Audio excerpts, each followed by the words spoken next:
오늘 성경에서 우리에게 들려주시는 이 말씀은 바로 최후의 만찬입니다. 역사적으로 이 사건을 최후의 만찬이라고 하고, 동시에 영적으로 보면 이 사건이 바로 최초의 성찬입니다. 우리가 교회에서 하는 성만찬이 바로 이 사건에서부터 시작된 것입니다. 그래서 우리가 예술작품으로 또 역사적으로 잘 알고 있는 최후의 만찬은 역사적 표현이고, 이것을 영적으로 이해하게 되면 최초의 성만찬이 되는 것입니다. 이 최초의 성만찬에서 예수님은 아주 중요한 말씀을 우리에게 두 개 전해주시는데, 첫째가 가룟 유다의 배신을 예언하면서 우리에게 해주신 말씀입니다. 그 얘기의 핵심은 무엇이냐? 회개하라는 것입니다. 회개. 어떤 상황에서든지 축복을 위한 최대의 결단은 회개라는 것이죠. 근데 우리가 회개를 못하는 많은 이유 중에 아주 큰 이유가 이미 늦었다는 사탄의 속삭임 때문에, 이 꼬임에 넘어가는 거예요. 이 속아는 이미 늦었다. 네가 인생 여태까지 살아왔는데 이제 회개한다고 무슨 일이 있겠느냐. 이 여태까지 해왔는데 이미 늦었다. 그냥 살던 대로 살아라는 그 사탄의 꾀임에 넘어가서 우리가 회개를 제대로 못하는 거예요. 예수 믿고도, 네가 예수 믿고 그대로 지금 50년 믿었는데 뭐 이제 와서 제대로 믿겠다고 하냐. 믿던 대로 믿어라라는 그 꼬임에 계속 넘어가선 안 된다는 거예요. 가룟 유다는 제자였지만 그 꼬임에 넘어간 것이, 그가 생각할 때 이젠 이미 틀린 것 같지만, 이미 늦은 것 같지만 그때가 늦지 않았다는 거예요. 다 같이 하겠습니다. 회개하기에 늦은 때는 없다. 이 말씀을 해주신 거예요. 두 번째는 회개하면 너무 손해가 막심하다는 꾀임이 있다는 거예요. 유다로 치면 회개하면 이제 너무 손해가 막심하다. 은 30 이거 못 갖게 되고, 이거 이 제사장들하고 다 하고 이거 약속된 거 못 받게 된다. 그러니까 죄송하지만 어쩔 수 없다. 이 사탄의 꼬임에 넘어가면 안 돼. 결국 그 여러분이 회개하지 않는다고 해서 얻고 욕심을 내는 그 세상의 지위든 명예든 물질이든 쾌락이든, 그것은 결국 우리께 되지도 못하고 우리 자식께 되지도 못하고 결국 우리를 영원한 절망과 좌절과 죽음과 저주로 이끄는 것뿐이 안 되지, 그것이 결코 내 것이 되지 않는다는 거예요. 그런다 사탄은 계속 우리를 회개하지 못하게 할 때, 이 회개하면 너무 이 세상에서 손해가 크다, 회개하면 이 땅에서 너 손해가 크다, 이렇게 얘기하면서 우리를 회개하지 못하게 한다. 그게 아니다라는 말씀을 해주신 것이 첫 번째 메시지고, 오늘 이 최초의 성찬의 두 번째 들려주시는 메시지는 우리가 잘 아는 성찬, 바로 떡을 떼주시고 포도주를 나눠주시면서 구원의 놀라운 비밀, 우리가 예수를 믿고 산다는 것의 참다운 비밀, 죄를 이길 수 있는 놀라운 비밀에 대해서 우리에게 설명해 주고 계십니다. 그 내용이 26절에 있습니다. 그들이 먹을 때 예수께서 떡을 가지사 축복하시고 떼어 제자들에게 주시며 이르시되 받아서 먹으라, 이것은 내 몸이니라 하시고. 예, 저를 봐주십시오. 우리는 지난 시간까지 유태인들이 6월절이 되면 만찬을 한다는 것을 다 들어서 이제 알고 있습니다. 그 하나님이 주신 해방과 승리를 기념하기 위해서 그 누룩이 들지 않는 딱딱한 떡을 다 먹었어요. 예수님이 이때만 먹은 게 아니라 계속 먹었어요. 근데 다 어떻게 먹었냐? 자기가 뜯어 먹었다는 거예요. 우리도 오늘 식사하실 때 깐나내기 말고는 자기가 먹듯이 다 뜯어 먹었는데, 오늘은 이상하게 예수님이 다 뜯어 주시는 거예요. 이게 이상한 거예요. 다 애도 아니라 어른인데 왜 먹는 게 아니라 다 뜯어 주시느냐? 그 이유는 바로 떡이 아니라 주님이 뭐라 그러세요? 받아서 먹으라, 이것은 내 몸이니라. 예수님의 살을 띄워준다는 것이. 그렇지 않으면 안 되는 거예요. 왜냐? 우리 인간은 육체로만 만들어진 육체적 존재가 아니에요. 우리 모든 인간은 흙으로 만들어졌지만 동시에 하나님의 영으로 만들어진 영적 존재라는 사실이에요. 그래서 인간은 먹으면 물론 배부르지만 육체적으로 배부르다고 해서 참 만족을 얻을 수 없는 존재. 주님 그 말씀하시네요. 네가 아무리 먹어봐라, 아무리 마셔봐라, 육적으로 배부르고 뭐 갈증이 해결되는 것 같아도 그렇지 않다. 먹어도 또 배고프고, 마셔도 또 갈증나고, 가져도 만족함이 없고, 모든 인생의 행복을 추구하며 살지만 참 행복을 얻지 못하는 것이 인생이다. 아무리 먹어도 100년을 못 살고 아무리 마셔도 100년을 못 살고 죽는다. 우리 인간은 이런 육체적 물질적 축복만 받아서 살 수 있는 존재가 아니라 영원한 축복, 영적인 은혜를 받아야 살 수 있는데 바로 그것을 주기 위하여 예수님이 오신 것이죠. 그래서 나를 먹어야 된다. 이 말씀이 요한복음에도 써 있어요. 요한복음 6장 48절에서 51절 말씀을 제가 좀 읽어드릴게요. 내가 곧 생명의 떡이니라고. 내가 생명의 떡이에요. 그 다음 말씀, 너희 조상들은 광야에서 만나를 먹었어도 죽었거니 이 세상에 아무리 먹고 아무리 마셔도 그것은 영원한 생명을 못 줘요. 결국 죽어. 그러나 이는 하늘에서 내려오는 떡이니 사람으로 하여금 먹고 죽지 아니하게 하는 것이니라. 나는 하늘에서 내려온 살아있는, 주님이 내가 살아있는 떡이라는 거예요. 사람이 이 떡을 먹으면 영생하리라. 내가 줄 떡은 그 세상의 생명을 위한 내 뭐라고요? 살이니라 하시니라. 그런 거예요.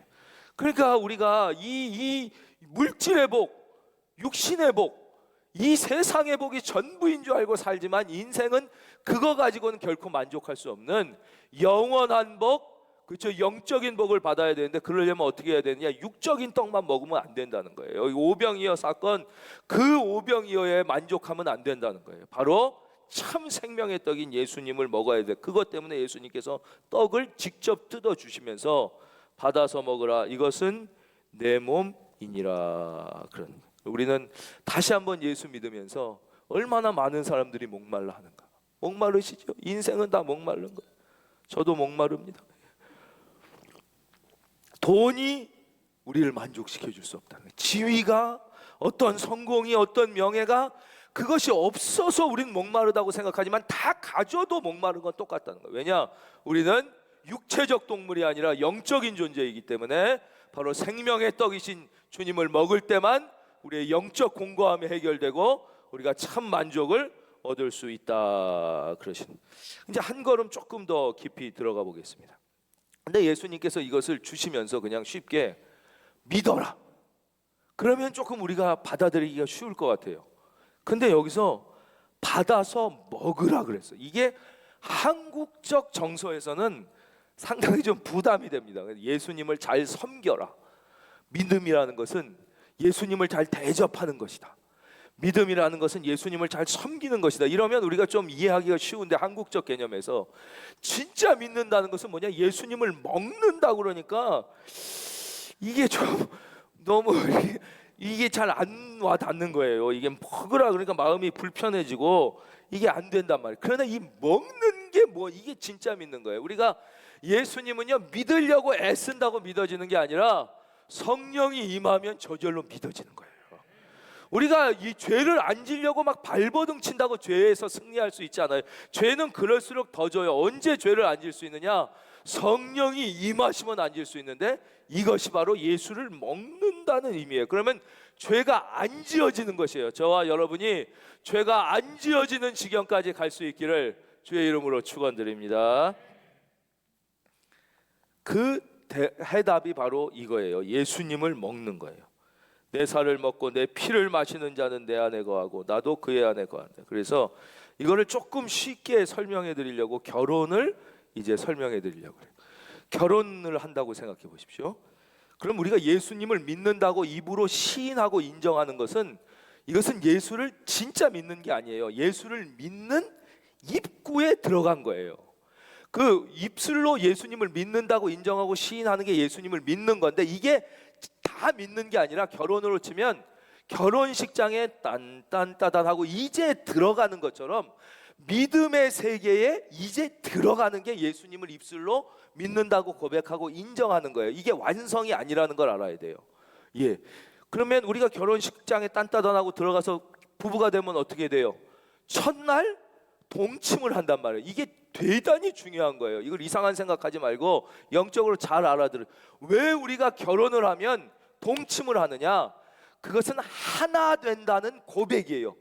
육체적으로 동침을 함으로써 당신과 나는 한 몸이 되었다. 그래서 성경에도 뭐라고 그래요? 하나님이 한 몸, 남자가 여자를 떠나서, 아니 남자가 부모를 떠나서 여자와 한 몸이 되리라고 그랬어요. 하나님이 하나 되게 하신 것을 사람이 나누지 못할, 한 몸이 된다는 고백이고 실제적으로 그런 거예요. 그래서 이 믿는 사람들이 부부간에 동침하는 것은 딱 두 가지 목적이 있는 것입니다.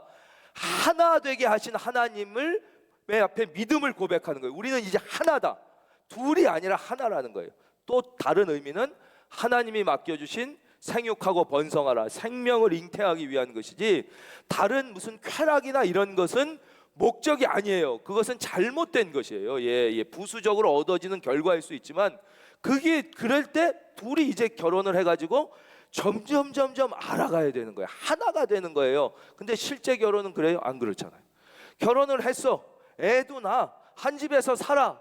근데 저 사람 마음을 모르겠어. 하나가 안 돼 있거든. 어떨 때는 가까운 것 같고, 어떨 때는 남 같네. 어떨 때는 그 속을 알 것도 같고, 어떨 때는 모를 것도 같아. 어떨 때는 내 마음에 위로가 되는 것 같은데, 어떨 때는 전혀 위로는커녕 남보다도 못하게 느껴지는 거예요. 왜냐? 일심동체가 결혼 부부라는 걸 듣긴 듣는데 다 흘려들어. 그게 말이 그렇지, 어떻게 일심동체가 되냐? 나는 나고 너는 너지. 그러니까 실제 일심 한마음에 동체 한 몸이어야 되는데, 부부가 실제 결혼하고 애도 낳고 한 집에서 살지만 일심동체가 안 돼 있어. 그거는 말이 그렇지, 어떻게 나는 나 너는 너니까 어떨 때는 가까운 것 같고, 어떨 때는 먼 거. 이제 와 닿으시죠. 하나님이 어때요? 예수님이 어떨 때는 내 옆에서 위로해 주시는 것 같은데, 어떨 땐 예수님이 너무 멀게 느껴질 때가 있죠. 어떨 때는 막 기도에 일일이 간섭하고 응답해 주시는 것 같은데, 어떨 땐 저 왜 그래요? 믿는다고 해서 딴따다단 들어는 갔는데 예수님을 먹는다는 것은 바로 그 의미를 설명하시는 거예요. 예수님을 먹는다는 것은 부부가 객관적으로 상대방이 어떤 인격이며 어떤 학벌이며 키가 몇이고 몸무게가 몇인지를 이해하는 게 아니라, 부부만이 하나가 돼서 우리가 그 일심동체를 이루기 위하여 노력하듯이, 나를 먹으라 이 말씀하신 것은 나를 머리와 이성으로 이해하려고 하는 믿음에 머물지 말고, 완전히 나로 말미암아 내가 너 안에, 네가 내 안에, 할렐루야, 그 단계까지 가는 것이에요. 그럴 때 예수님의 삶과 나의 삶이 따로 있지 않고 하나가 되는 그 경지까지 들어가는 거예요. 그거는 이상적인 것이지 않습니까? 너무 사변적, 그렇지 않아요. 실제 그렇게 된 사람이 바로 사도 바울 아니에요. 그래서 뭐라고 고백해요? 갈라디아서 2장 20절 한번 화면 보겠습니다. 내가 그리스도와 함께 십자가에 못 박혔나니 그런즉 이제는 내가 사는 것이 아니요 오직 내 안에 그리스도께서 사시는 것이라. 그런 거예요. 왜요? 이제 예수님을 완전히 먹어서 주님이 내 안에 들어오시고 내가 주님 안에 들어가게 된 거예요. 이걸 또 설명해 드리면, 어린아이가 밥 먹는 것과 같다는 거예요. 예수님을 믿는다는 것은 어떤 객관적 사실을 이해하거나 역사적 사실을 내가 인정하거나 어떤 대상에 대하여 내가 객관적 깨달음을 얻는 게 절대 아니에요. 예수님을 믿는다는 것은 지금 살아 역사하시는 그 주님을 내가 받아들이는 거예요. 이게 온전히 설명은 안 되지만 조금 설명드리면, 여기 엄마가 애를 위해서, 사랑하는 자녀를 위해서 밥을 차렸단 말이에요. 그러면 밥을 보고, 이 쌀에는 탄수화물이 있으니까 먹으면 내가 바로 포도당이 뭐 이렇게 돼갖고 에너지가 되고, 된장찌개에는 호박이나 무가 들어있으니까 여기에 비타민이 공급되고, 두부에는 단백질이 공급되고 염분이 있고, 그러면은 첫날 만날 그걸 생각하고 무슨 논문을 쓰고 해봤자 이것은 내 몸에 영양가와 피가 살이 안 되는 거예요. 이게 뭔지 몰라도 지금 엄마가 차려준 실체라는 거예요. 따라하겠습니다. 예수님은 실체다. 2000년 전에 죽은 어떤 사람의 사상을 받아들이는 게 아니에요. 그래서 신학자들, 평생 신학을 공부한 사람도 예수님을 못 믿고 그 구원을 못 받는 사람들이 있는 거예요. 그게 밥을 먹으면 돼. 뭔지 몰라도 먹어. 막 열심히 맛있게 먹으면 이게 내 안에 들어와서 내를 배부르게 하고, 처음에는 배가 불러지는 거예요. 그렇죠? 밥을. 그러나 배부르면서 끝나는 게 아니야. 이게 소화가 돼서 어떻게 돼요? 그 음식이 내 몸에 피가 되고 살이 되는 거예요. 살이 되는 거예요. 마찬가지로 예수님을 처음 믿기 시작하면 어떤 우리 삶의 변화가 일어나냐? 만족함이 와요. 밥을 먹으면 배부르죠. 처음엔 만족함이 옵니다. 우리의 삶에 여러 공허함이 채워지는 게 와요. 그 다음에 음식이 잘 소화되면 거기서 끝나는 게 아니에요. 배부르는 게, 그게 나의 피가 되고 그 음식이 나의 살이 되듯이, 믿음을 갖는 깊은 경지에 들어가게 되면 바로 내가 그 안에, 그가 내 안에. 주님께서 뭐라 그러셨어요? 내가 문 밖에 서서 두드리노니 누구든지 그 문을 열면 내가 들어가 그로 더불어 먹고 그와 나와 더불어 하나가 되는 거예요. 한 몸이 되듯이 예수님이 우리 안에 들어와 하나가 되시는 거예요. 이렇게 되면 어떨 때는 예수님이 멀리 있는 것 같고, 어떨 때는 가까이 있는 것 같고, 어떨 때는 사라져 있는 것 같고, 어떨 때는 죽어 있는 것 같고, 어떨 때는 믿어지고 어떨 때는 안 믿어지는, 결혼은 했으나 하나 되지 못한 부부처럼 예수님을 믿는 게 아니라 하나가 되었으므로 늘 내 안에 살아 역사하시는, 심지어 우리가 십자가에 못 박혀 순교하는 그 순간에도 어떻게 그 순교자들이, 그 사람들은 겁이 없는 사람들이냐 이거예요. 그 사람들은 살고 싶지 않은 사람, 그런데 살아계신 하나님을 찬송하며 영광 가운데 환희에 차 순교까지 할 수 있는, 그게 어떻게 인간이 똑똑하고 의지가 강해서가 아니라 내 안에 살아 역사하시는, 여러분 그 주님을 체험하는 은혜가 저와 여러분에게 있기를 바랍니다. 두 번째로 이제 피에 대해서 계속 생각해 보도록 하겠습니다. 27절입니다. 또 잔을 가지사 감사 기도하시고 그들에게 주시며 이르시되 너희가 다 이것을 마시라. 이것은 죄 사함을 얻게 하려고 많은 사람을 위하여 흘리는 바 나의 피 곧 언약의 피니라. 이 절을 봐 주십시오. 지금 이게 포도주예요. 피가 아니라. 포도주를 예수님께서 감사 기도하시는 순간 이 포도주는 더 이상 그냥 포도주가 아니라 보혈을 의미하는 포도주가 된 것이. 우리가 성만찬을 여기서 할 때도 마찬가지입니다. 비록 그것이 포도주 혹은 포도즙이지만 거기에 의미가 있는 게 아니에요. 우리가 예수의 이름으로 기도하는 순간 그 포도주 혹은 포도즙은 예수 그리스도의 보혈의 능력을 그 속에 갖게 되는 것이. 근데 왜 이 피를 꼭 흘리셔야 되느냐? 이 성경에 구약 처음부터 나타나는 죄사함의 법칙이 있어요. 그 법칙은 신약에서는 히브리서 9장에서 또 설명되는데, 피 흘림이 없이는 죄사함이 없느니라 그러셨어요.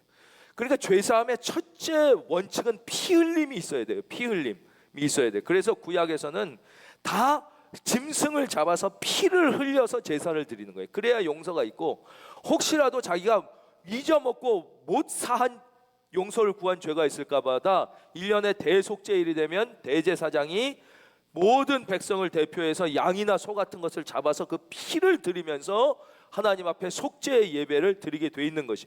그래서 피를 흘려야 돼. 그런데 이제는 예수님께서 모든 인류를 대신하여 한 번에 어린 양이 돼서 완전한 속죄의 피를, 할렐루야, 흘려 주신 거예요. 그래서 그 피를 먹는 것, 마시는 것, 믿는 것을 의미하는데 진짜 믿는 거예요. 그냥 머리로 믿는다, 말로 믿는다는 이제 믿음에 이제 들어간 것이라고 그랬어요. 처음 딴딴따단 결혼식장에 들어간 것이고, 진짜 하나가 되듯이 그 믿음은 바로 예수님의 피를 우리가 먹음으로써 예수님의 피가 내 보혈 안에, 내 안에 흐르게 되고, 예수님의 보혈이 나의 죄와 저주의 죽은 피가 더 이상 내 속에 흐르지 않는 거예요.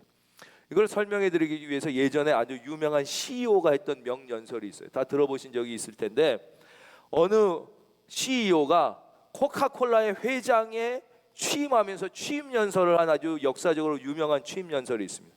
이 사람이 취임연설에서 뭐라 그랬냐? 사랑하는 코카콜라 직원 여러분, 저의 혈관 속으로 흐르는 것은 피가 아니라 코카콜라입니다. 아주 유명한 연설이.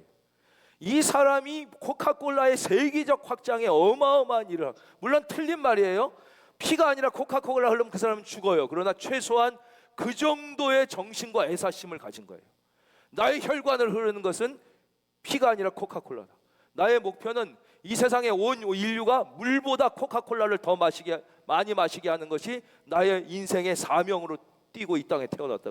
물론 잘못된 사명이고 목적이지만 그 정도 마음이 있으니까 회장까지 가는 거예요. 예, 그리고 그 정도 일을 하는 거란 말이에요. 이거는 잘못된 것이지만 우리는 진짜 진리를 가지고도 정신이 너무 티미한 거예요. 제가 예전에 차를 갖고 남부 순환도를 넘어서 양재대로 옆을 가다 보면 거기에 능인선언이라는 엄청난 절이 있었어요. 제가 거기 지날 때마다 하나님 앞에서 울면서 기도했어요. 하나님, 저것은 진리의 파편의 일부는 가지고 있을지 모르지만, 모든 종교가 진리의 파편은 좀 가지고 있겠죠. 사랑하라, 뭐 도와줘라. 그러나 진리의 본질은 왜곡하고 있는 거 아니에요? 구원에. 근데도 저기에 저렇게 많은 사람이 모이는데, 저는 진리의 본질인 말씀을 가지고도 제가 얼마나 불충하면 이것뿐이 못합니까? 그게 너무 죄송스러웠다는 거예요.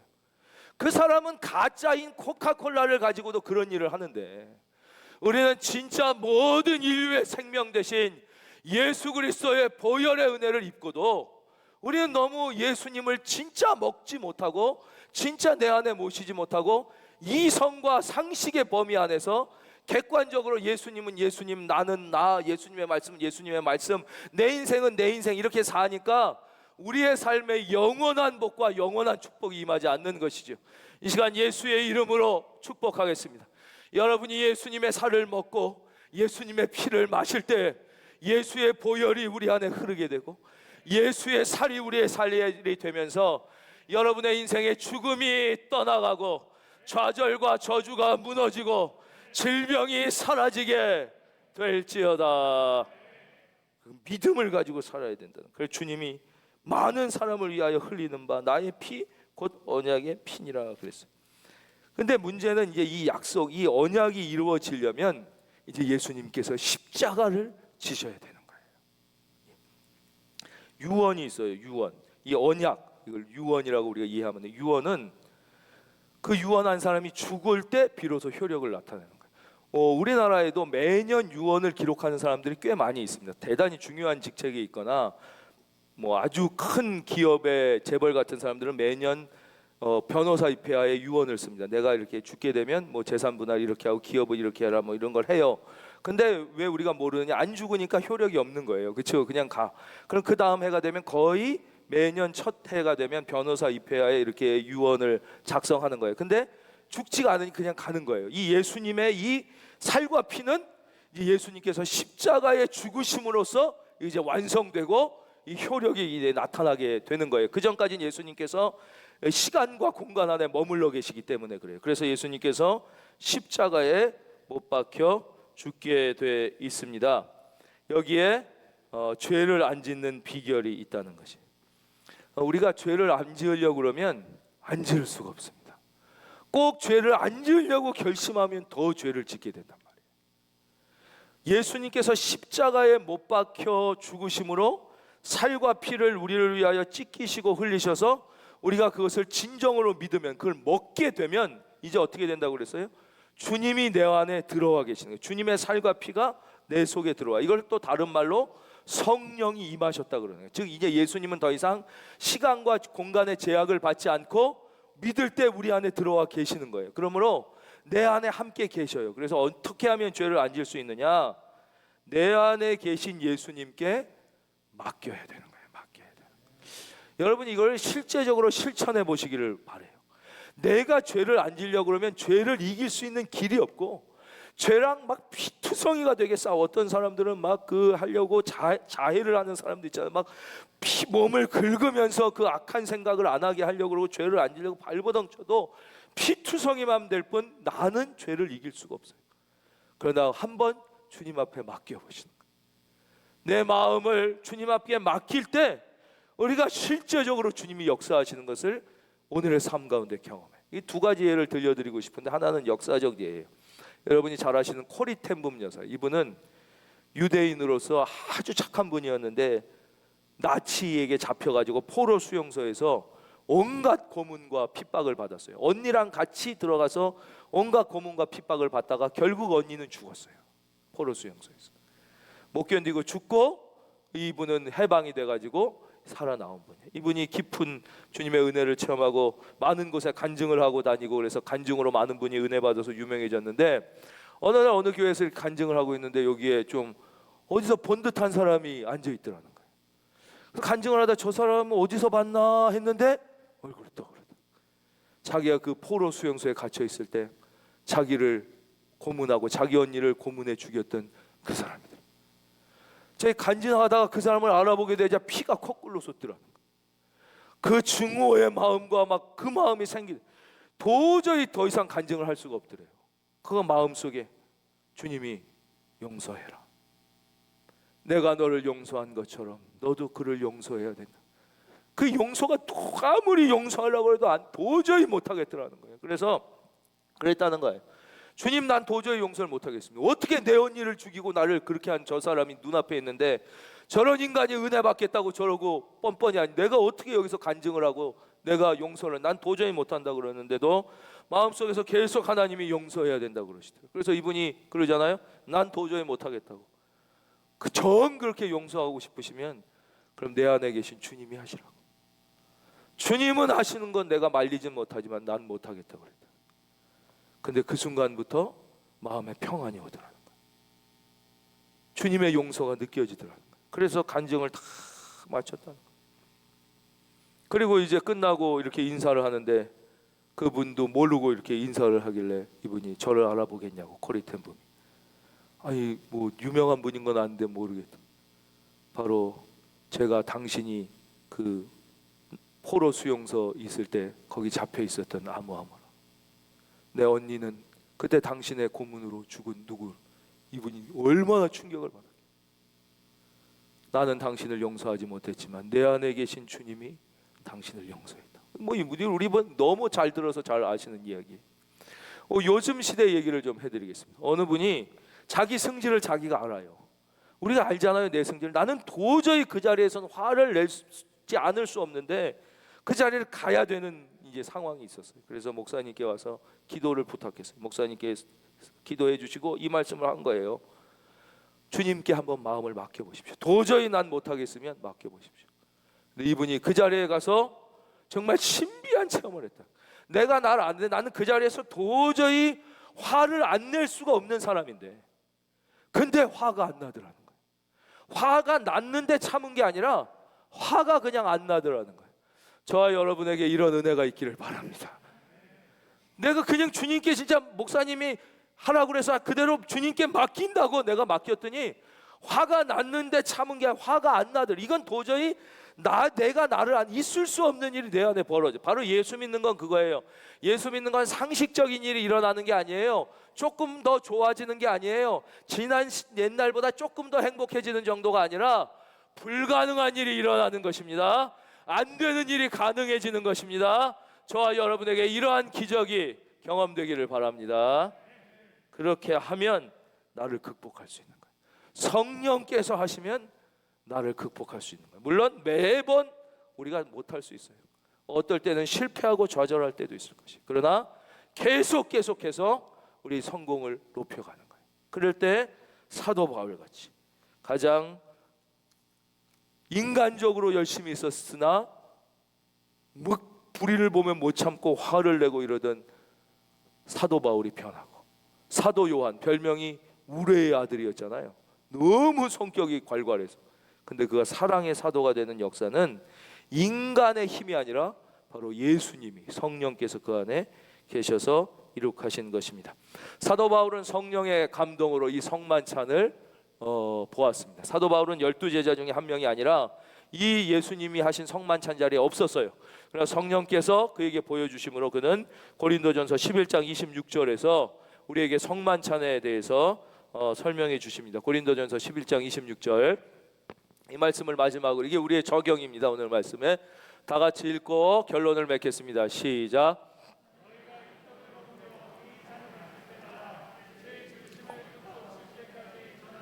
아멘. 우리가 이 떡을 먹고 이 잔을 마신다는 건 좁은 의미에서 보면 성찬을 의미하고, 깊은 의미, 넓은 의미에서 보면 바로 예수님을 진짜 믿는 걸 의미하는 거예요. 그렇죠? 예수님 그 떡을 먹고 마시는 이 목적은 무엇이냐? 우리가 왜 예수 믿고 사느냐? 왜 성찬하고 왜 예배드리냐? 그것은 주의 죽으심. 주의 죽으심이 뭐예요? 바로 십자가예요. 십자가를 전하는 데 그 목적이 있다는 것이. 이 목적을 상실한 때부터 바로 타락, 기독교의 타락이 온 거예요. 우리가 아는 중세시대의 기독교의 타락, 그들이 그렇게 거룩하고 막 예전을 하고 막 교회 중심으로 살고 막 이랬는데 왜 중세시대에 심각한 기독교의 타락이 왔느냐? 예배 드릴 때만 예수 믿는 거예요. 예배당 떠나면 예수를 증거 안 하는 거예요. 십자가를 증거 안 해요. 이 안에서만 거룩해. 성찬식 할 때만 예수의 살과 피고, 성찬식 끝나면 세상에 나가면 타락은 무슨 어떤 대단한 사람들이나 나랑 관계없거나 중세시대에만 있었던 게 아니라 오늘 내가 스스로에게 한번 물어보세요. 내가 지난 일주일 동안 십자가를 증거하는 삶을 살았는가? 꼭 입술로만이 아니에요. 당연히 입술로 증거하는 게 좋지만, 그러면 입술로 안 했으면 내가 손과 발과 나의 삶의 행실로 내가 진짜 십자가를 증거하는 삶을 살았냐? 아니고 내가 예배당에서 예배만 드리고 주일날만 예수 믿었으면 그게 바로 내가 타락, 나 때문에 기독교가 타락하는 거지 다른 사람 때문에 타락하는 게 아니라는 것을 오늘 이 말씀이 가르쳐 주시는 거예요. 제정 러시아 시대 때 왜 그렇게 화려한 의식과 그 화려 찬란한 예배당이 있는, 지금 모스크바, 상트페테르부르크 가보십시오. 온갖 예배당, 왜 그 교회가 타락해서 공산혁명이 일어났느냐? 그 사람들이 예배를 안 드려서가 아니라는 거예요. 예배 때 막 화려하게 입고 막 성직자들 막 뭐 들었다 앉았다 하고 막 엄청나게 하는데 십자가에 대한 증거가 없네. 거기 안에서만이에요. 세상을 향한 참 십자가의 증거가 없으니까 그게 제정 러시아의 기독교의 타락이에요. 거기서 공산혁명이 일어나고 비참한 몇십 년이 이제 지나가게 된 것이죠. 타락이 남의 얘기가 아니에요. 우리의 문제는 모든 타락이나 잘못된 건 남의 얘기라고 생각하는 거예요. 남의 얘기라. 오늘 믿음의 위기가 남의 얘기라고 생각하는 거예요. 오늘 우리의 사랑하는 자녀들에게 이 믿음이 계승되지 않는 이 위기가 남이 잘못해서라고 생각하는 거예요. 예, 교회가 잘못해. 그 교회가 뭐냐? 바로 나라는 거예요. 그러니까 우리가 왜 예수를 진짜 믿고 진짜 성찬을 한다는 것은 목적이 그의 주의 죽으심을, 그가 오실, 주님이 재림하죠. 우리 재림에 대한 말씀 많이 들었죠? 곧 오신다고 그랬어요. 주님이 오실 때까지 십자가를 전하는 것이 우리가 예수 믿고 해야 될 일이에요. 사랑하는 성도님, 주일날만 예수 믿는 게 아니라 일주일 내내 예수의 사람이 되기를 바랍니다. 입술로 못 전하겠다면 손과 발로 십자가를 증거할 수 있는 저와 여러분이 되시기를 주의 이름으로 축원합니다. 그게 예수 믿는 거예요. 오늘부터 주님과 예배 시간만이 아니라 모든 시간에 동행하고 싶지 않으십니까? 그러면 어린아이처럼 머리로 객관적인 어떤 대상으로 역사의 인물이나 성인의 가르침으로 말씀을 받으려고 그러지만, 지금 살아계신 주님을 내 마음에 모셔드리고 모든 순간순간마다 주님과 의논하여 한번 살아보십시오. 그것이 바로 주님, 우리가 주님이라고 부르죠. 무슨 뜻이에요? 나의 주인이라는 뜻이에요. 그게 정말 예수님이 나의 삶의 주인이 되신다는 것입니다. 예수님의 피가 여러분의 피가 되고 예수님의 살이 우리들의 살이 되시기를 바랍니다.